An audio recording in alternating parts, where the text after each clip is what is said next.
All right, welcome Banter to the Premier League review show, amongst a little bit of other things, but mostly the BPL. Yes.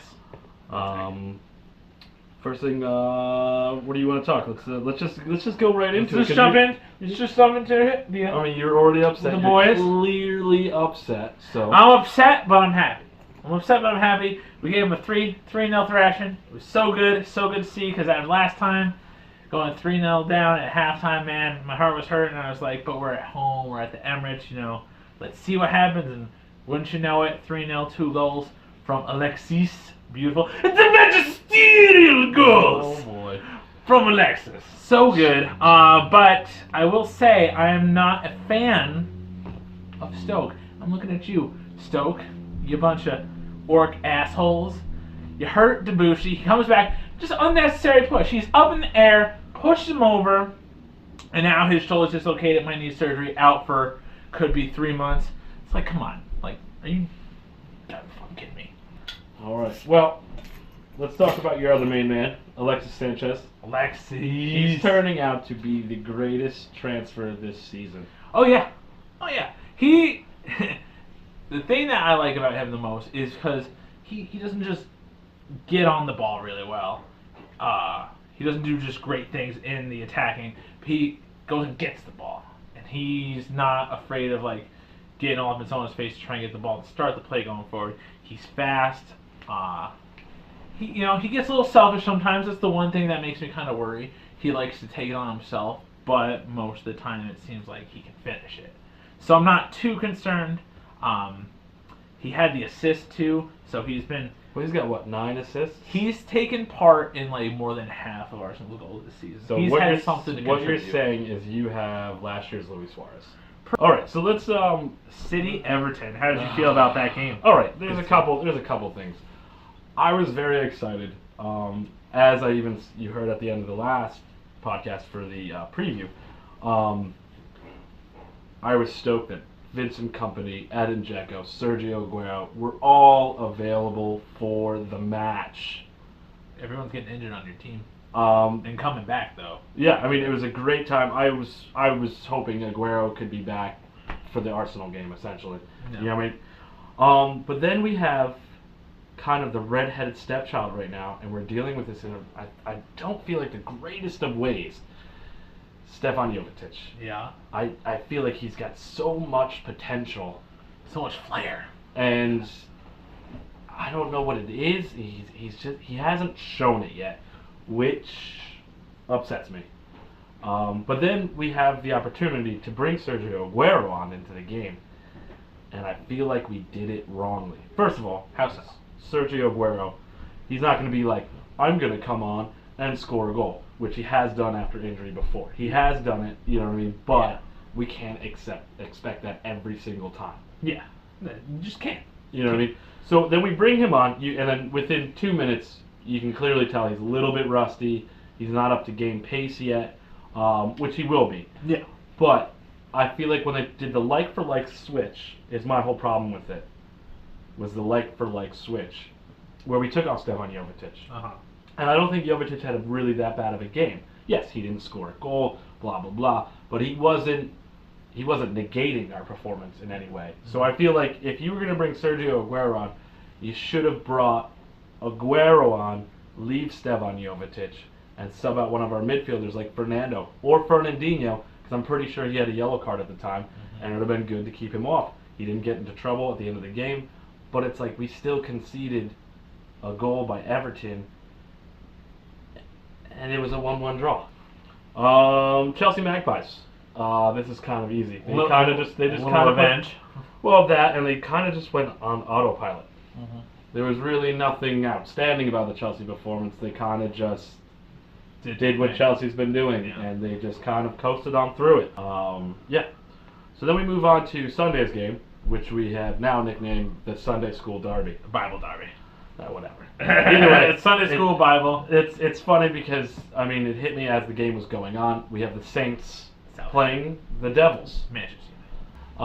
So what were your thoughts about that game? I gotta say, I I'm becoming more and more of a Southampton fan as the season goes on. You have been saying that. I have been saying that. I told you, don't sleep on Southampton, man.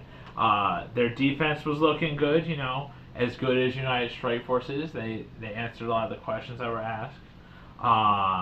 Goal from Dusan Tadic, I gotta say. I like Come him. on. He comes on, right? He comes on. And his substitution was delayed because he forgot his shin pads and his shirt down in the locker room. The commentators were like, well, I'll tell you what, he wouldn't be playing if he'd forgotten if I was a manager. But I guess that's why I'm not the manager of Southampton. I sort of agree with what the announcers were saying. His celebration really got me, though, doing the Balotelli. He did the Balotelli. Shirt off, going over. Well-deserved yellow card. Yeah, oh yeah. Professional yellow card. You take that any day. All right, so in some other news, we had the Frank Lampard saga. Yeah. All right, let's go over the timeline of this real quick. Spit it at me. New York City FC reportedly signs Frank Lampard over the last summer transfer window, right? They do all this sponsorship with him, blah, blah, blah. And then it turns out, we're all under the influence.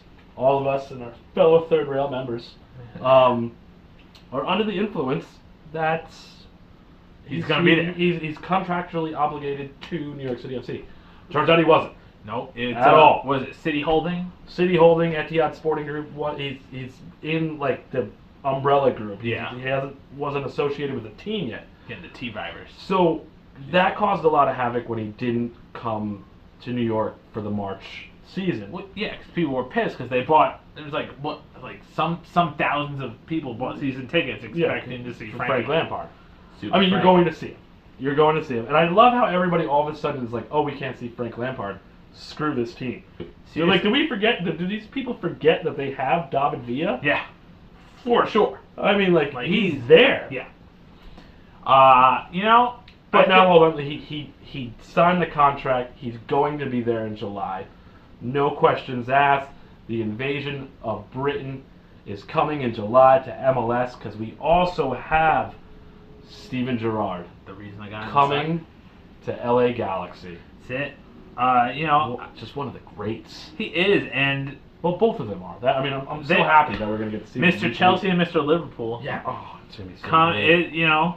I think MLS is taking a step in the right direction. It's pretty cool to see. We got the two new clubs. We got Orlando, which who cares that much, and then New York City FC, and now we're getting like talent like Stevie G. They're older, but I still think especially Stevie G has stuff. Stevie G is signing an 18-month contract, so that means we have him for the rest of this season coming up, and then the whole next season. And I think that's a perfect amount of time for him. Absolutely. And also, Frank Lampard still very clearly has something to give. Yeah. He's proving it clutch in for City. Yeah. In the Premier League. That's why he's there. That's why he's going to stay there. Yeah. But it's awesome to see. I'm excited to see Steven Gerrard play because he's the reason I started following in the first place. Seeing him when he was younger, just score lasers from outside the box, just out of nothing. And some of Frank Lampard's highlights. Stevie G's free kicks are never going to go away.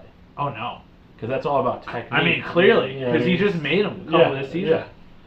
But it's exciting. But let's move on to the Ballon d'Or. Just announced today. I sat there and I watched the whole entire show.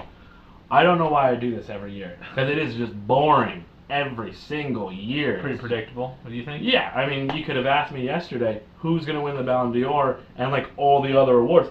I probably could have told you I would not have put David Luiz on the defenders list. He wouldn't have been questionable. Fuck up. Yeah, pretty much. And then, so we had it. Manuel Neuer. We've talked about this before. Yeah. Lionel Messi and Cristiano Ronaldo. We both agreed it was Ronaldo's to lose. Yeah, and he did. Won. He won it. He had a great year. You can't argue against that. No. The only thing that hurt against him, like we said, was his World Cup stuff. But the last 7 years, it's been in between Lionel Messi two people and Ronaldo, which I'm fine with because the last 7 years, individually, those two have been the best. They had a stat though. Lionel Messi for the last 4 years, 50 goal seasons. Yeah, insane. Yeah, absolutely insane. That's all right. Well, thanks for listening. We will have an actual cut and edited video tomorrow up on the YouTubes, which obviously won't be 47 minutes which long. we will say, subscribe's down there. If you like it, subscribe it, share it, leave your comments if you'd like us to talk about anything. If you got anything to say, it's in the comments. It's a hat, and this is some banter. It's the Banter Zone. I forgot the jar of pickles. Oh, grip it and rip it! Bernie Lane, can you Bernie Lane? Can you Bernie Lane? Can you Bernie?